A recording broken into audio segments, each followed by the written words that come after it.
Alright, hey guys, today the topic of interest is how to stay calm all the time. So in this video I'll be teaching you how to do so. So I'm going to get straight into it. Now one thing I want you guys to understand is that 90% of the time we are always reacting to things. So we're always reacting to our emotions, we're always reacting to what people say or what people do. Just constantly always reacting. Now the problem with reacting is that there is no power when you're reacting all the time. You give your power away. Right? You always make yourself a victim of circumstance. You always make yourself a victim of your emotions. You don't have control of your emotions because your emotions control you. And one thing you need to understand is that all your emotions are a product of thought, because it's thought that creates your emotions. And one of the most valuable lessons that you can learn, or one of the most valuable lessons that I've learned this year and that I'm still learning, is to observe my thoughts. So this is not like some sort of quick fix thing. This is something that is a lifelong practice, learning to observe your thoughts. Because when you learn to observe your thoughts no longer have power over you, which means you can now control your emotions and control how you behave. So let me give you an example of how your emotions are created, or how we always react all the time. So it goes like this. So you have to understand that we all have thought patterns embedded in our subconscious mind. So we have all these different thought patterns. And then we also have loads of triggers, right? So someone may do something and it triggers an emotional thought pattern in your mind and then it plays, right? So for example, let's say with the example of anger. Somebody may do something to you that you may interpret as rude or wrong. So somebody does that thing to you, and then immediately that subconscious thought pattern starts running, right? And once that thought pattern starts running, right, it creates the emotion, right? And then because you're not observing your thoughts or you're not aware of your thoughts, those subconscious thoughts that are playing feed the emotion, and the emotion gets stronger and stronger and stronger, and then you react and then you act through that emotion. So let me give you a real practical example. So let's say, for example, you're at work and you have that manager, one of your managers is in a bad mood, and there's hell to pay for everybody. She's like, oh, I am angry and I'm gonna make sure everybody is unhappy today. So that your manager is on one, and then your manager comes up to you and says something disrespectful to you, or something that you interpret as disrespectful. So they say something like, I don't know, you're a bad worker, you're lazy, and you're just no good. They say that to you, right? That triggers one of your emotional thought patterns. So that may trigger these thought patterns that create anger. So in your mind, you start playing these thoughts. You start playing, how dare she disrespect me? How dare that manager talks to me like that? Do they not know who I am? After all I've done for them, they're gonna talk to me this way. How dare she? She doesn't even do any work. I am the hardest worker here. How can they treat me this way?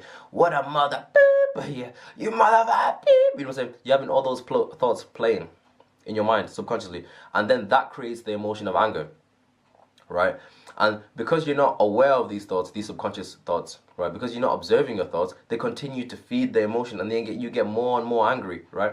And before you know it, right, that manager's ruined your day, right? So you spent the whole day telling all your mates at work how bad of a manager that person is, how rude they are. They're so disrespectful. What a terrible manager I have. Oh, I'm so unhappy. She's ruined my day, right? Your day is ruined, right? So you're upset now, and then you go home. You go home to the people that you love, and then you're short with them, you're short-tempered with them, you don't want to talk, you're rude, and you're cruel. And you're only being cruel to them because you're upset about what your manager did. You're still ruminating over those thoughts. Now the way that you stop that is by learning to observe your thoughts. So when you're feeling really, really strong emotions, learn to ask yourself, what am I thinking right now? Or write down what you're feeling. So write down what you're feeling, because that's another way to express what your thoughts are. And you'll find that you have certain thoughts playing on over and over again. You find that, I'm so angry. How dare they talk to me like this? How dare they do this? How did they do that? Why would they do that to me? And the thing is, when you start observing your thoughts, right, you realize something amazing happens. You realize that you aren't your thoughts, right? You realize there's a distance between you and your thoughts. Because you're not your thoughts, right? You're the consciousness behind the thoughts. It's like your thoughts are like clouds, and you're the blue sky. You're like the blue sky behind the clouds. Your thoughts are just passing through. So you learn to observe your thoughts, and you can see them. And you see them from is it objective or subjective point of view, a non-judgmental view. So you see them passing away. And once you start observing your thoughts, they no longer have control over you, because they're no longer fueling the emotion, right? You're no longer providing the emotion with fuel. And eventually, right, it dissipates. The fuel is no longer supplied to the emotion, and the emotion dies, right? And you have to understand that a lot of us, on average, experience 12 to 15 emotions a day. And that's a really, really small number of emotions when you consider that the hundreds of different emotions you could be feeling. And the large majority of the emotions that you feel are negative, right? So a lot of people feel frustration, anger, anxiety, depression, maybe a few bouts of happiness, you know, a bit of that. But a lot of the emotions you feel are negative, and they're all because of your negative thought patterns, right? And it's those thought patterns that are playing over and over again, over and over again. And because you're not aware, you can do nothing about them. So it's about you learning to observe your thoughts. And I'm going to share with you one of my diary entries from a while ago, where I started practicing this. So let me read this out to you. And you'll see that there's some warped perceptions that I have, you know what I'm saying? So let me read out to you one of my diary entries when I was really in a really bad place. So this is one of them. So just listen to this, and you see all these limiting beliefs here, and this victim mentality that I'm playing. So this was my diary entry. I was like, I'm tired of carrying people. I feel like I'm paddling hard and getting nowhere. I'm annoyed with these certain people because I feel they are slowing me down. See that? Blaming them. I'm blaming people for my experience of life. But I'm not going to tell them. I'm tired of not progressing. I don't want to stay here. I hate retail, and I don't believe God will come through for me. I'm Christian, by the way. See that? So you know what I'm saying? So all these thoughts playing over again. And then I was saying, yeah, at some deep level, I believe that things should be different. Other people always have it easy, but I'm the one who always has to fight for things. I refuse to stay in this place. I hate it here, but I don't know how to change it. See that? That's a really, really negative, very destructive thought pattern. And at this moment in time when I wrote this, I was experiencing a lot of frustration on a consistent basis. I just wasn't happy, you know? Like a lot of people thought, you know, Josh is so happy, but I was not happy, man. I was really frustrated with myself. And I had these thoughts playing over and over and over again, right?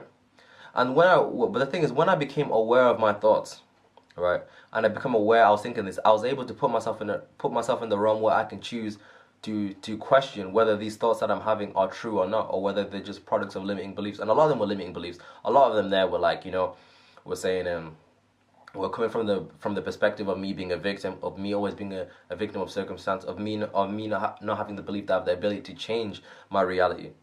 You understand what I'm saying? And from having those thought patterns running around, you have to understand that the thought patterns that are running in your mind create the emotion, and then you interpret the world through that emotion. You make decisions and interpretations from that emotion, so you don't see reality, right? So I wasn't seeing reality from that. I was just seeing it from the perspective of a victim.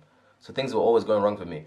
And this is the thing, like, you have to understand that you don't see the world, right? You don't see with your eyes, right? You see with your mind. You see through your eyes. That's why they say the eyes are the window to the soul, right? What's your soul? Your soul is your mind, your will, and your emotions. So you see it through that, which is why so many people have different interpretations of life, right? Because of their emotional thought patterns. Because of the emotions that the feeling on a consistent basis. So if you want to change your life, you have to change your base or your dominant emotional state, if that makes sense. And you do that by learning to observe your thoughts. And when you observe your thoughts, you're able to question whether they are true or not. And you can change and relabel things, okay? But if you're to get, oh, the cat's in my back garden fighting. Oh my goodness. Look at this. Okay, look at that. That's mad. I don't know if you can see it. Crazy. Okay. Distracted. But that's so mad. Okay, but yeah, but if you're to get anything from this video, is to learn to observe your thoughts, guys. Learn to observe your thoughts. Once you learn to do that, and this is a lifelong practice. This is not something that you can just do overnight. No, this is a lifelong practice, and this is something I'm learning to do as well, and something that I'm learning to grow in. So that's a video of the day, guys. Learn to observe your thoughts. I'm done. Goodbye.